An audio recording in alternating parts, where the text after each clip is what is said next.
Let's get right into it. Number 6, the how are you farce. Someone asks, how are you? You know they don't actually care how you are. It's a verbal handshake we're all forced to do. It's basically the human equivalent of dogs sniffing each other. We're not actually asking how someone is. We're just doing this weird social dance to fill awkward silence. The correct response is always, good, how are you? Even if you're literally on fire, that's the expected answer. And then they have to say good back, even if they're also on fire. It's basically two people lying to each other's faces, and everyone's okay with it. Scientists found that our brains spit out this response in just 207 milliseconds. Your mouth is on autopilot, spitting out, I'm good, before your brain can even ask if you are. The weirdest part is, if someone actually answers honestly, like, well, my cat just died, my wife left me, and I just found out I'm allergic to pizza, suddenly you're trapped in a conversation you never wanted. The person who asked stands there, their eyes darting around, looking for the nearest escape route. Their brain screams, this isn't how this is supposed to go. They were supposed to say fine so we could move on. It's like they've broken some unwritten rule of society. How are you? Really means, let's acknowledge each other's existence without getting into anything real. Right. And I'm good means, yes, I understand the rules of this game. So next time someone asks you, how are you? Remember they don't want the truth. They want you to lie to their face so they can lie back to yours. Number 5, obligatory gift stress. Gift giving has turned into this weird social hostage situation. You're not giving gifts because you want to anymore. You're giving them because if you don't, Karen from accounting will never speak to you again. And somehow, the better you know someone, the harder it gets to buy them something. It's like the universe is playing this cruel joke where knowledge of someone actually makes you worse at picking gifts. Consider your mom who says, I don't need anything, but will definitely judge your life choices if you actually get her nothing. Take the knitted sweater phenomenon. Someone spends 40 hours knitting you this thing that looks like a rainbow threw up on a sheep. Maybe it has 3 arms, glows in the dark, and plays jingle bells when you squeeze it, but now you have to wear it, because they might drop by unexpectedly, and if they catch you not wearing their masterpiece, you'll trigger a family crisis. You put on your best fake smile. Oh wow, it's unique, you say, while dying inside. We're playing an expensive game of pretend, buying stuff for people who are buying stuff for us. It's basically laundering money through gifts. I spend $50 on something you don't want, and you spend $50 on something I don't want. We could have just kept our money and bought something we actually wanted. Then there are the I made it myself gifts. That's not a gift. That's emotional blackmail, because now you have to display that terrifying ceramic cat they made in pottery class, the one with the wonky eyes that seems to follow you around the room. We've all mastered that fake, oh my gosh, this is exactly what I wanted face. Meanwhile, we're collecting stuff we'll never use. Like that drawer everyone has full of random gifts they're keeping just in case the gift giver visits. All because society decided we need to prove our love through mandatory consumer transactions. It's basically a friendship tax at this point.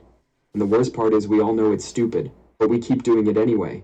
Number 4, germ warfare handshakes. Every time you shake someone's hand, you're participating in an ancient ritual of microbial warfare. The handshake started way back when people were stabbing each other. It was a way of saying, look, my hand is empty, no knife here, we're cool. You'd stick out your right hand to prove you weren't hiding a weapon. While you're busy proving you're not armed, you're actually swapping trillions of tiny germs. Every handshake is basically a microbial party where bacteria jump from one person to another. It's like Pokemon trading, but with bacteria. Medieval knights would grip each other's hands super hard, checking for hidden daggers.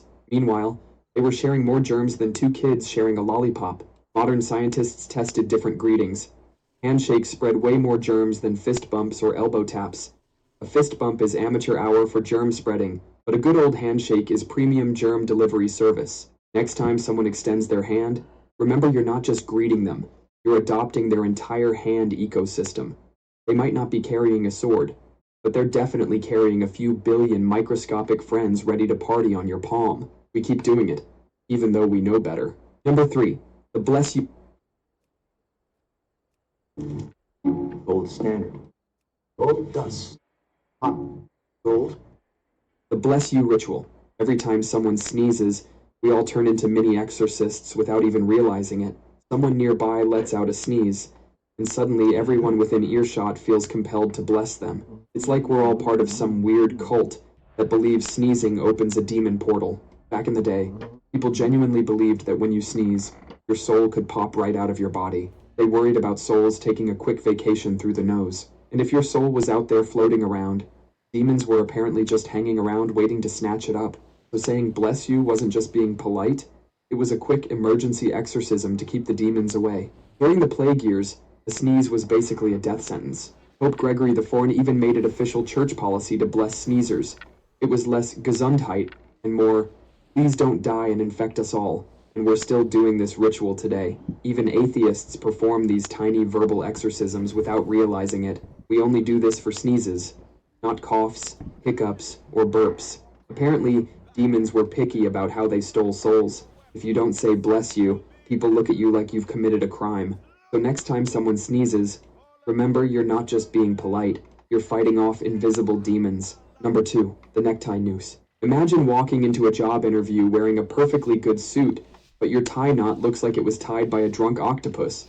Suddenly everyone's looking at you like you just showed up wearing a clown costume, because apparently in the professional world, your entire career depends on how well you can tie a fancy knot around your neck.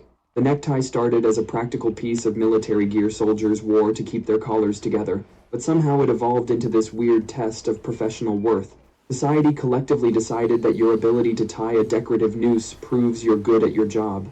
There's even a whole hierarchy of knots, each with its own social status. There's the simple four-in-hand knot, basically the Honda Civic of tie knots. Then there's the fancy Windsor knot, the BMW of neck strangulation, that screams, look how important I am.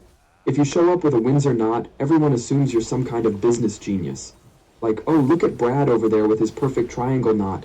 He must really understand those quarterly reports. Schools even teach kids how to tie these things, like it's some ancient martial art. Today, young grasshopper, you will learn the sacred art of not looking like a slob, because apparently, your future success depends on mastering this completely arbitrary skill. People actually judge your competence based on this. Walk into a boardroom with a slightly crooked tie, and suddenly everyone thinks you can't handle their $1,000,000 account. It's basically the corporate version of a gang sign. It's literally a piece of fabric designed to restrict blood flow to your brain during important meetings. Maybe that's why so many bad business decisions get made, and yet we keep doing it. Because nothing says, I'm a serious professional, like wearing a silk noose that serves absolutely no practical purpose. Number 1, the Salary Secrecy Pact. There's this unwritten rule that you're not supposed to talk about your salary with coworkers. It's like Fight Club, but instead of fighting, you're just being poor together. Companies love this rule because it lets them pay Bob twice what they pay Sarah for the same job. And Sarah will never know because talking about money is unprofessional. This started because companies wanted to keep workers from comparing notes. If nobody talks about their salary, they can pay people whatever they want. It's like playing poker where only the house sees the cards. Some companies even try to make it official policy that you can't discuss your salary, which is actually illegal in most places. Companies can't actually stop you from discussing your pay, but they've managed to make it so awkward that most people won't challenge it. They've essentially gaslit the workforce into thinking money talk is taboo. We'll tell complete strangers about our weird medical conditions. We'll post our entire life story on social media, but ask someone how much they make, and suddenly they act like you've asked for their nuclear launch codes. Meanwhile, the CEO's salary is public information, but Karen from accounting might faint if you ask about her hourly rate. There was one company that decided to make all salaries public. Everyone freaked out, thinking it would cause chaos. Instead, people just started getting paid more fairly. The pay gaps between men and women suddenly got smaller. Turns out, when you can't hide behind secrecy, you actually have to pay people what they're worth. The only people who benefit from salary secrecy are the ones writing the checks, and they're definitely not keeping their mouths shut about their yacht collection. That's all for today. I'll be making similar videos in the future. Subscribe to see them.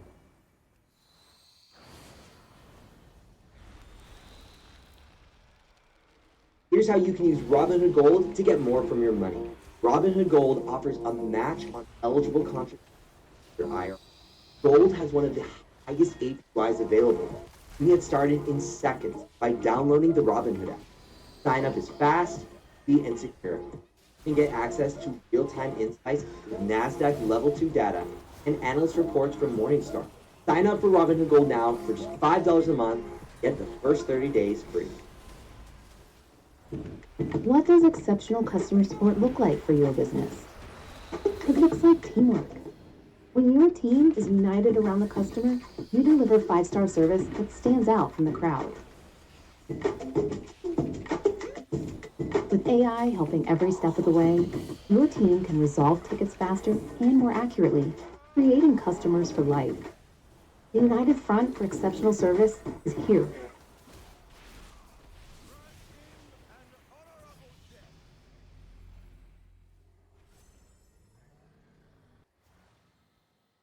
%40 of Americans can't read? What? Everywhere you look, you will see the headlines.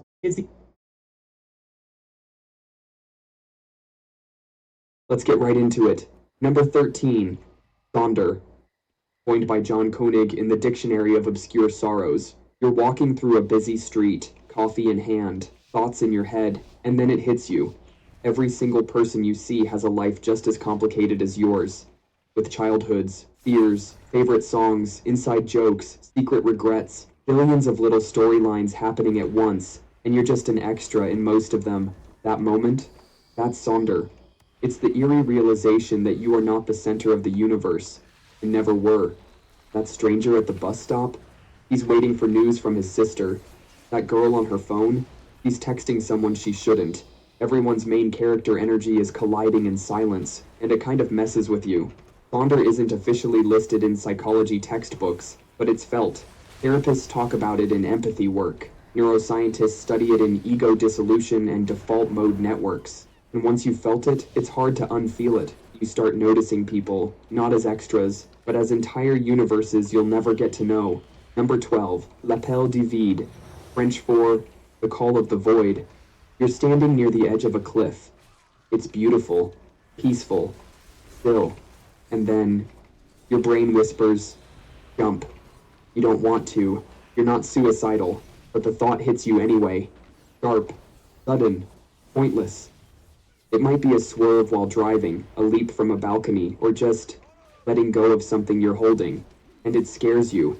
That's l'appel du vide, the call of the void. It's not a death wish, it's a glitch. Researchers believe it's the brain double-checking your survival instinct. A mental pop-up window asking, are you sure you want to live?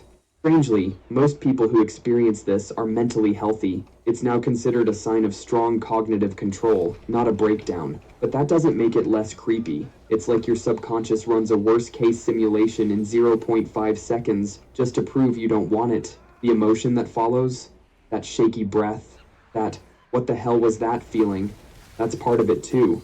Call it what you want. Fear, awe, glitch. But now you know it has a name. Number 11, amai. Japanese word. You ever just want to fall apart a little and have someone else hold the pieces? That's amai. A deep, quiet longing to be emotionally cared for without having to ask. It's not love, it's not neediness, it's softer than that. It's the feeling of being cradled by someone's patience, wanting to be someone's small problem and not feel guilty about it. In Japanese culture, amai is considered normal, even healthy. Psychologists in Japan study it as a key part of human bonding. But in the West, we're too proud, too individualistic. We call it clingy, immature, codependent. And then we wonder why everyone's touch-starved. Amai shows up in subtle ways when a kid fakes sleep so their parent will carry them. When you vent, not to be fixed, just to be heard. When you silently hope someone will offer to do the thing so you don't have to. It's not weakness, it's trust. And sometimes, we just want to fall into someone without falling apart. Number 10, Zielschmerz, German word that literally means goal pain. You work hard, you set a goal, you chase it, and then you get there, and it doesn't feel like anything. That ache, that is this all there is? That's Zielschmerz, the pain of achieving a goal you secretly knew wouldn't fulfill you. It's Domino's Best Deal Ever is back. Get any hand-tossed pan, thin crust, or New York-style pizza with any toppings for just $9.99 online. Your favorite pizza at our best price. Domino's Best Deal Ever, but it's not forever, so get it before it's gone. Only at Domino's. For 70 years, every single day, Disneyland has honored veterans with an American tradition. It's the most beautiful country in the world. Disney is dedicated to the ideals and the dreams that have created America. This is where heroes work. This is where veterans are celebrated. Thank you, Walt. I'm delighted to be here for this happy occasion. This is Disney.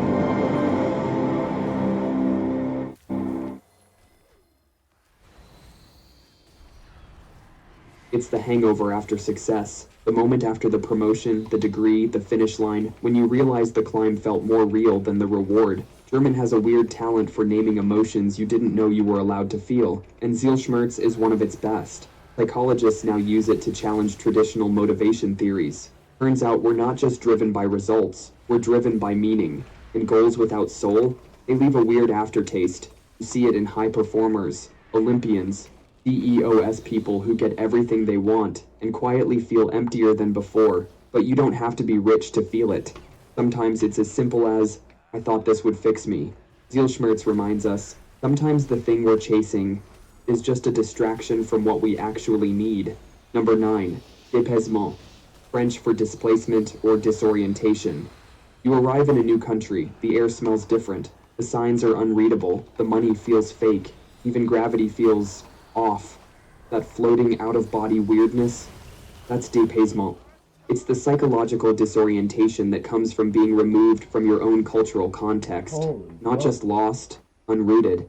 You can still speak your language, you can still buy food, but something deep in your brain whispers, you're not from here. You're a guest in someone else's version of reality. Dépaysement has been studied in expat psychology, culture shock models, and even in identity science. Some people love it, the high of being a stranger, the thrill of being unknown. Others spiral into anxiety, not because anything bad is happening, but because nothing feels real. It's the same reason dreams feel weird. Because when the rules change, your brain starts asking, who am I here? And sometimes, you don't know. Number 8. Yugen. Japanese word. You're watching fog roll across a mountain, or moonlight reflecting in a puddle, or the last flicker of sunset before the stars come out, and something hits you. It's not happiness. It's not sadness. It's Yugen, the awareness of beauty so deep and subtle, it almost hurts. Japanese aesthetics revolve around Yugen. It's not flashy beauty, it's quiet, fleeting beauty. Stuff that sneaks up on you and leaves you speechless. Western psychology barely has language for this, but recently, researchers in emotional neuroscience started studying why these in-between moments move us. Turns out our brains light up when we witness complexity we can't fully explain. Our nervous system hums with mystery, not confusion, wonder. Yugen doesn't demand attention. It just exists, in a breeze, a reflection, a shadow that disappears before you can describe it. It's that pause when you realize you'll never be able to say what you just felt. Not really, and that's the beauty of it. Number 7. Schnapsidee, German for booze idea. It's 2 a.m., you and your friends are 3 drinks deep and someone says, let's buy a boat, or get matching tattoos, or start a business selling glow-in-the-dark noodles. In that moment, it feels like genius. By morning, not so much. That's Schnapsidee, an idea that only seems brilliant when you're drunk. Literally, booze idea. But here's the twist. Cognitive scientists have started looking at Schnapsidee moments as more than just bad judgment. Turns out, alcohol can lower the brain's prefrontal inhibition, which allows strange, creative ideas to slip through, the stuff your sober mind would instantly shoot down. This is why some wild inventions have originated during parties, showers, or breakdowns. When the walls come down, the weird comes out. Now, obviously, most Schnapsideen are garbage, but every once in a while, they're gold. You just won't know until you test it with a coffee in hand instead of tequila. So yeah, that napkin sketch of a burrito drone might have been dumb, or it might have been the beginning of your empire. Number 6. Mono no aware. Japanese word. You're watching kids play in the yard. You smile, and then feel a little sad. Not because anything bad happened, but because it's all going by so fast. That ache, that's mono no aware. It's the bittersweet awareness that everything is temporary. The beauty of a moment made sharper because you know it won't last. Cherry blossoms are the national symbol of this in Japan. They bloom, they fall, and people gather just to witness their fading. It's not about holding on, it's about feeling the impermanence. Recently, psychologists studying grief and time perception have looked at how this emotion helps us process life. It teaches us not to avoid change, but to appreciate what we're about to lose. To love things more because they're dying all the time. Mono no aware isn't depression, it's presence. It's the weight behind a goodbye, the meaning inside a photograph, the quiet thought that says, this is beautiful, because it's already ending. Number 5, saudade, Portuguese word. There's a kind of missing that doesn't feel like waiting, it feels like mourning. That's saudade, a deep, aching nostalgia for something or someone you've lost, or maybe never really had. It's not just about longing, it's loving through absence, missing something so intensely that the missing itself becomes part of your identity. Portuguese speakers use it for ex-lovers, childhood memories, even songs that remind them of people who are still alive, or used to be. It's love, wrapped in grief, wrapped in memory. And the twist? It's not always sad. Sometimes saudade is warm, like hugging a ghost, a way to keep something alive by refusing to forget it. Cultural psychologists have studied saudade as a uniquely emotive blend, loss plus love plus hope. It's the emotional cousin of homesickness, but with more soul. In Brazil, there are entire songs built around it. In Portugal, people drink to it. And all over the world, people feel it, but they don't always know what to call it. Now you do. Number 4. How...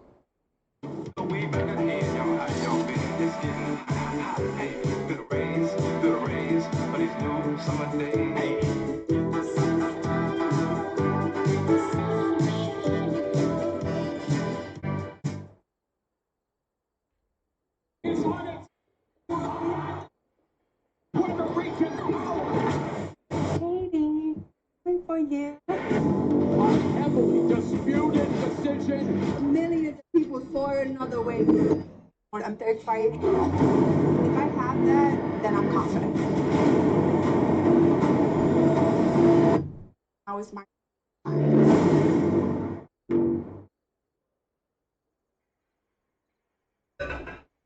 Auko Kaipu, Finnish word. You see a photo of Iceland, or Morocco, or some tiny village in the Alps. Something tugs at your chest. Not, I want to go there. More like, I think I already miss it. That's Kauko Kaipu, a profound longing for a place you've never been. Not just wanderlust, not just curiosity, it's homesickness, for a home your body's never touched. Finns use this word to describe that mystical, aching pull toward elsewhere, somewhere distant, romanticized, foggy around the edges, like your soul remembers a place your passport doesn't. Neuroscientists are starting to connect this to the brain's default mode network, the same part that handles daydreaming and abstract memory. Your mind fills in the blanks with longing, it invents a home, and then grieves it. That's Kauko Kaipu, a craving that makes no sense. And still, you feel it. It's why you keep Googling flights at 2 a.m., or get emotional watching drone footage of mountains you've never seen. You're not just restless, you're remembering something that never happened, and missing it anyway. Number 3. Frisson, French for shiver or thrill. You're listening to music. Then suddenly, goosebumps. A chill up your spine. Your skin lights up like you just saw God for 0.8 seconds. That's frisson, a sudden wave of physical chills triggered by emotion. It's not about cold, it's about awe. Music is the most common trigger. A voice cracks just right. The bass drops. The melody shifts unexpectedly and your nervous system says, whoa. Researchers have studied frisson as a full-body emotional response. Turns out it's tied to the brain's reward system, dopamine, adrenaline, sometimes even tears. It happens when you expect one thing and get something more beautiful. It's the physical version of wonder. Movies can do it. Paintings, poetry, even certain memories. But the thing is, you can't force it. Frisson happens in the space between logic and surrender, when your body reacts before your mind can name the feeling. And for a second, you're not thinking, you're just feeling. Alive. Flooded. Small. But in a good way. Number 2. Notice tollens. This is a modern literary term gaining traction in psychology circles. You're sitting in your room, thinking about your life, and it hits you. The plot doesn't make sense anymore. You were following a story, but somewhere along the line, the arc broke. The main character feels off. The next chapter is missing, and you're left wondering if you're still in the same book. That's notice tollens, the realization that your personal narrative no longer lines up with who you are or where you're going. It's a quiet kind of heartbreak, not about failure, about confusion. You've outgrown a dream. You don't recognize your goals, Or maybe you've been performing someone else's script and just realized you don't like the ending. This isn't a clinical diagnosis, it's more like soul turbulence. But therapists and narrative psychologists are starting to recognize it as a real emotional shift. The story of self glitching. It's uncomfortable, but also powerful, because once you realize the plot broke, you get to rewrite it. Not the past, but the next page. Number 1. Chronosensitivity. Not an official DSM term, but increasingly discussed in psychology and philosophy circles. You're brushing your teeth, or scrolling, or driving, and suddenly a wave hits you. Time is moving too fast. Too many days behind you. Not enough ahead. Your childhood is blurry. Your parents are aging, and you're watching your own life like it's speeding past a window you can't open. That's chronosensitivity, the emotional weight of sensing time pass and realizing you can't slow it down. Kronos was the Greek god of time, devouring his children as he moved forward. And that's what this emotion feels like, a soft panic wrapped in nostalgia. The ache of watching sand fall through the hourglass and knowing you'll never touch it again. It's not the same as anxiety. It's not a fear of death. It's the quiet dread that even the good moments are slipping by before you can hold them. Psychologists have begun using terms like temporal distress or existential time compression to describe this feeling. But whatever you call it, you've felt it. And once you do, you start paying attention to little things.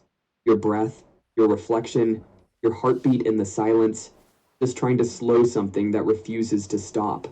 That's all for today. I'll be making similar videos, so subscribe to see them.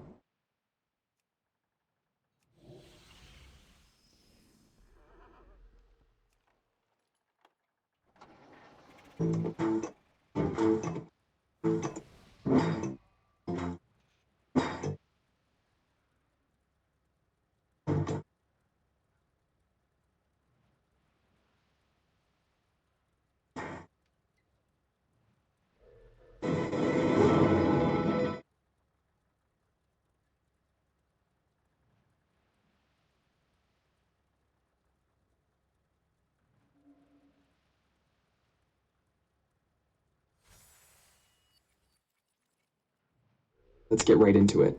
Number 10. Your jitter juice fountain. Picture this. It's 3 a.m. You grab for that energy drink by your bed. Your bedroom should be a sleep sanctuary, not a 24/7 caffeine dispensary. That innocent-looking coffee cup is messing with your brain's sleep chemicals. It's like a tiny saboteur living rent-free in your bedroom, waiting to wreck your sleep schedule. You're tired, it's late, and that caffeine is tempting you like a siren song. Next thing you know, you're lying in bed, staring at the ceiling, counting sheep that are probably hopped up on espresso. Even if you drink coffee 6 hours before bedtime, it's still partying in your system when you're trying to sleep. Scientists found that 400 milligrams of caffeine, about 4 cups of coffee, taken 6 hours before bed can significantly disrupt sleep. Your body can take several hours to process just half of that caffeine. That quick pick-me-up before bed is basically a time release formula for insomnia. Time to evict your jitter juice from the bedroom and give it a new home in the kitchen. Number 9. Moldy AC units. Your trusty air conditioner might be harboring a dark secret, black mold. Here's how it happens. Your AC creates condensation while cooling the air. This moisture mixes with dust and debris inside the unit, creating a perfect breeding ground for mold. Every time you turn on that AC, it could be shooting invisible spores right into your sleeping space. You spend 8 hours a day breathing whatever your AC decides to share with you. Warning signs might include a musty smell or dark spots around the vents, but most people keep sleeping away, completely unaware of what's floating around in their bedroom air. Some people have found entire colonies of black slime behind their AC vents, a horror movie growing inside your cooling system. Clean those coils, replace those filters, and get your unit checked once a year. Number 8. Second-hand smoke ghosts. Imagine moving into a new place and discovering an invisible enemy lurking in your bedroom. These aren't typical ghosts. They're toxic chemicals from smoke that hide in your furniture, walls, and clothes. They stick to everything like invisible glue. Your cozy mattress from that yard sale? It could be secretly releasing toxins while you sleep. Those vintage curtains? They might be harboring more than just retro style. You can't see these chemical ghosts. Sometimes you can smell them, but often they're completely invisible. Scientists have found these chemicals, known as third-hand smoke, can stick around for months or even years. A documented case showed a family moved into a house and could smell smoke even though the previous owners had moved out 5 years ago. These invisible nasties don't just float around. They can actually transfer from one object to another. That new-to-you dresser could be contaminating your clean clothes. Regular cleaning often doesn't get rid of them. Some ghosts aren't supernatural. They're chemical, and these are the kind you definitely don't want haunting your sleep. Number 7. Mothball mausoleums. Imagine walking into your bedroom and taking a deep breath of pesticide. Those little white balls of doom work by turning from solid straight into gas, like a magician's disappearing act. Instead of entertaining you, they're slowly filling your bedroom with fumes that can make your eyes water and your nose burn.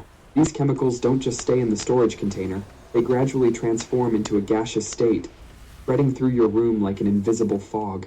That vintage dress collection you're trying to protect is basically becoming a chemical factory in your closet. The mothball fumes stick to everything, your clothes, your furniture, even your skin. While you're sleeping, you're breathing in these chemicals all night long. These fumes can hang around for weeks or months. Even after you remove the mothballs, their chemical presence can haunt your belongings.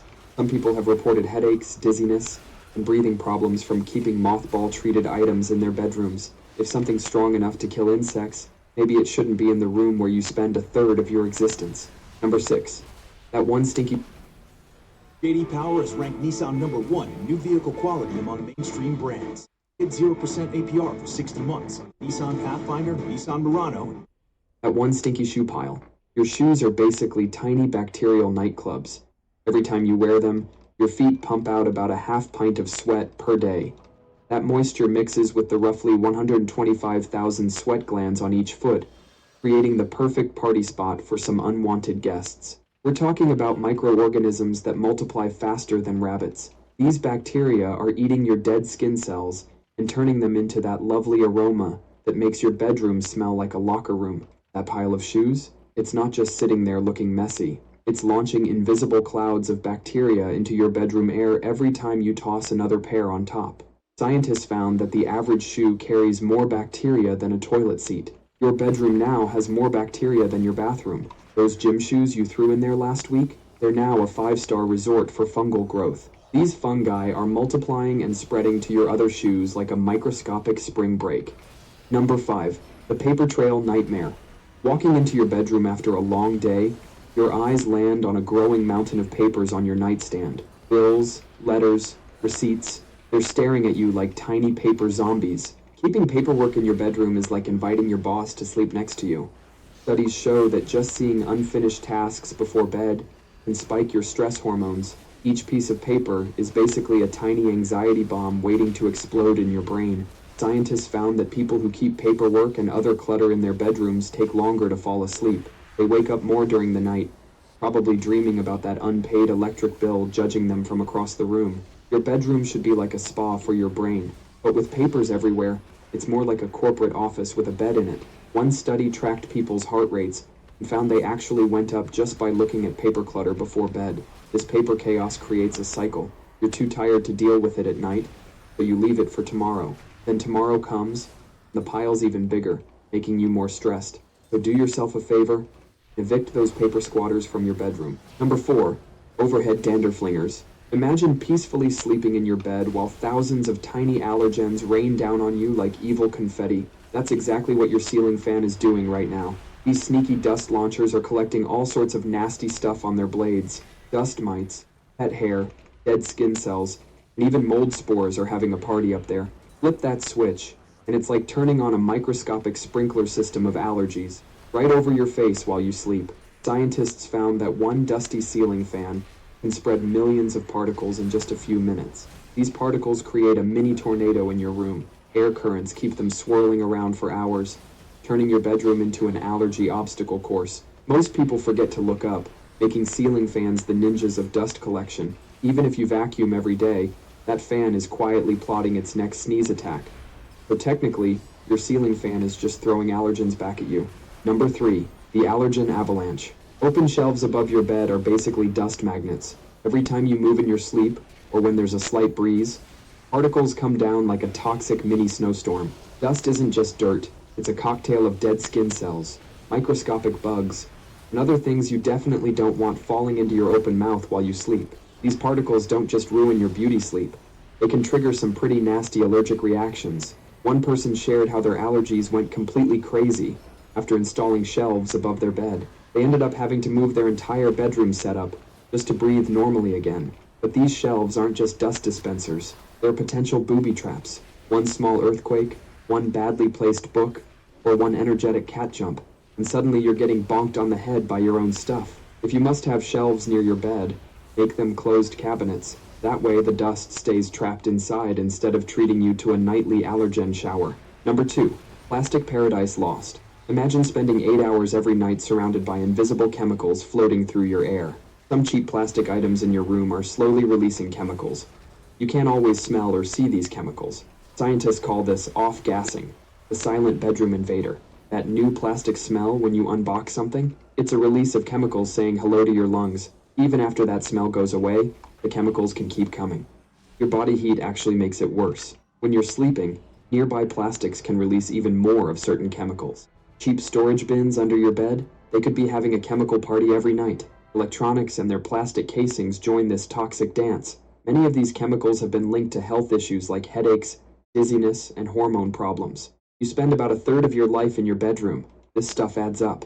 When possible, replace plastic items with natural materials like wood, glass, or metal. Number 1. Exercise equipment graveyard. That treadmill you bought last January is now basically an expensive clothes hanger, sitting there, collecting dust, silently judging your life choices. These abandoned fitness items are taking up valuable space in your sleep sanctuary. Your bedroom should be a place of rest and relaxation, not a constant reminder of broken New Year's resolutions. Studies show that visual reminders of uncompleted goals can actually increase stress levels. That dusty yoga mat in the corner, it's broadcasting, "Remember that time you were going to become a yoga master?" every night. Statistics show that a large percentage of home exercise equipment is abandoned within the first year. Millions of dollars worth of fitness gear are just sitting in bedrooms across the country, serving as really expensive dust collectors. Every time you see that equipment, your brain may get a tiny hit of stress. These metallic beasts become dust traps. All those nooks and crannies collect dust like it's their job, and you're breathing in that lovely accumulated dust from your abandoned fitness dreams while you sleep. That's all for today. I'll be making similar videos in the future. Subscribe to see them.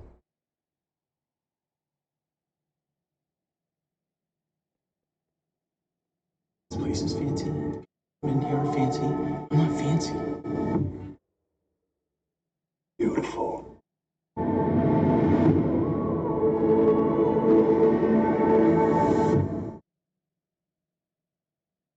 Here's how you can use Robinhood Gold to get more from your money. Robinhood Gold offers a match on eligible contributions to your IRA. Gold has one of the highest APYs available. You can get started in seconds by downloading the Robinhood app. Sign up is fast, easy, and secure. You can get access to real-time insights with NASDAQ Level 2 data and analyst reports from Morningstar. Sign up for Robinhood Gold now for just $5 a month. Get the first 30 days free.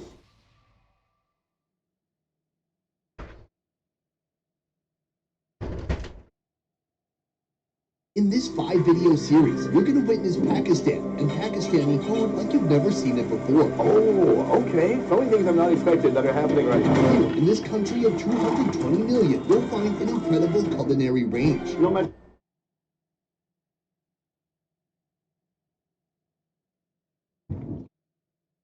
The Ben Franklin effect is a counterintuitive psychological phenomenon where someone who does you a favor is more likely to develop a liking for you, not the other way around. This breaks the conventional says we help people we like them. Instead, our minds often rewrite our attitude to align with our, even if those actions are against our initial feelings. Ben Franklin effect. The story behind this effect dates back to Benjamin himself. Faced with a political rival who disliked him, Franklin didn't attempt to win him over with compliments or kindness. Instead, he asked the man to lend him a rare book. The rival, flattered or implied. After Franklin thanked him, something unexpected happened. The rival began to treat him with warmth and respect, as if a genuine bond had been formed. The man had subconsciously restructured his beliefs. Why would he help Frank if he hated him? His brain couldn't justify the dissonance, so it adjusted. I must like him, or else I wouldn't have done him a favor. This psychological loophole is unsettlingly powerful. It suggests that asking for help, something we often avoid out of pride, can actually endear us to others. It flips the script on manipulation. Instead of giving favors to an affection, you ask for them. Once someone invests in you, they unconsciously root for you. Their identity gets partially success, for survival, for approval. They begin to what they have helped build. Used with precision, the Ben Franklin effect subtly erode hostility. Difference. Manipulators exploit it by requests, lending a explaining a task, offering advice, each one a silent hook. Their target realizes what's happening. Their emotions are filled with a false sense of loyalty. What makes this effect dangerous is its invisibility. The one being influenced feels noble for helping. Their ego is reinforced. They feel generous, open hearted, even wise. But underneath, their brain is rewriting emotional scripts without their conscious permission. The enemy becomes a friend, not because of changed values, but because of a borrowed book. Mind of truth follows the path of resistance. Triangulation. Triangulation is a manipulative psychological strategy where a third party is brought into a two-person dynamic to create tension, confusion, or rivalry. At its core, triangulation is about control.